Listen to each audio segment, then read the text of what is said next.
Yo la famille Col Dramani Sahélien, en espérant que vous allez bien.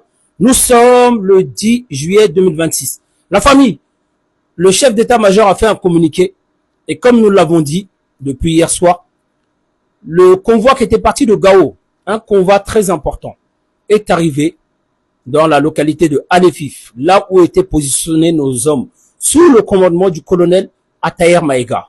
Chapeau mon colonel. Voilà un colonel, un officier supérieur de l'armée malienne, oui, qui a tenu ses positions pendant une semaine, sous le feu ennemi, oui, sous les mercenaires d'Al-Qaïda et leurs alliés, avec tous les moyens qu'ils ont mis en place, en pensant qu'ils allaient déloger nos militaires ainsi que nos partenaires du camp. Une semaine, on l'a tenu et on les a neutralisés. L'armée malienne est une puissance aujourd'hui. L'armée malienne n'est pas l'armée de 2012 où ils sont venus, ils ont fait tomber notre pays.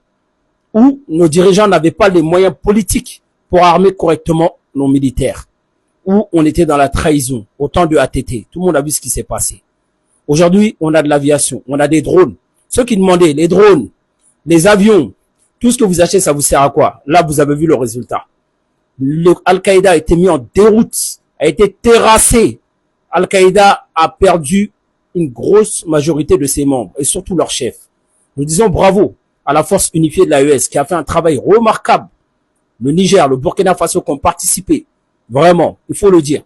À nos partenaires russes, oui, Vladimir Poutine qui a apporté tout son soutien à travers Africa Corps. Nous disons bravo au peuple révolutionnaire de l'AES qui ont mené une bataille farouche contre la guerre informationnelle. Oui, parce qu'il faut dire il y a un vrai problème avec les journalistes. Les soi-disant professionnels de la formation, là, la honte, elle est sur vous. Ceux qui ont mené la bataille informationnelle sont des activistes du Mali, du Burkina Faso et du Niger et d'autres pays africains. La honte sur vous, la honte sur les journalistes du continent africain, qui relaient le narratif occidental et ceux de Al-Qaïda. Il faut dire la vérité.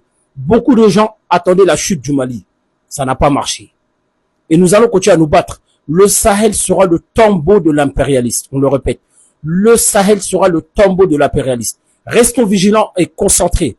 Parce que la lutte, elle est là. La bataille, elle est là. On est déjà dans l'hiver noir. Ceux qui pensent qu'on n'est pas en guerre, réveillez-vous. Nous sommes déjà en guerre.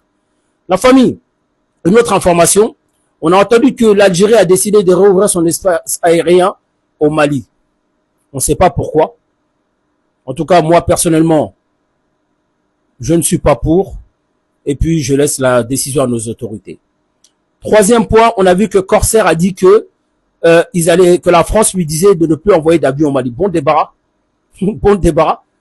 Avec Corsair ou pas, on va aller au Mali. Et ça, faut que ça rentre dans la tête de tout le monde. Personne ne nous empêchera d'aller chez nous. Mais vous savez que c'est fini pour vous aussi. Ok? Nous, si tu pars, tu reviens plus.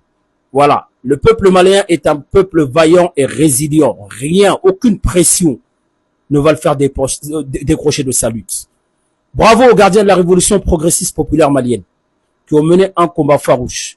N'oublions pas, nos frères nous ont dit que le 11 aussi, que tout le monde retire sa puce de orange, mais le 11 aussi, on se donne tous rendez-vous, oui, à Lafiabou, plus précisément, à la place Cannes, pour le lancement officiel de l'opération Mali Yenakura.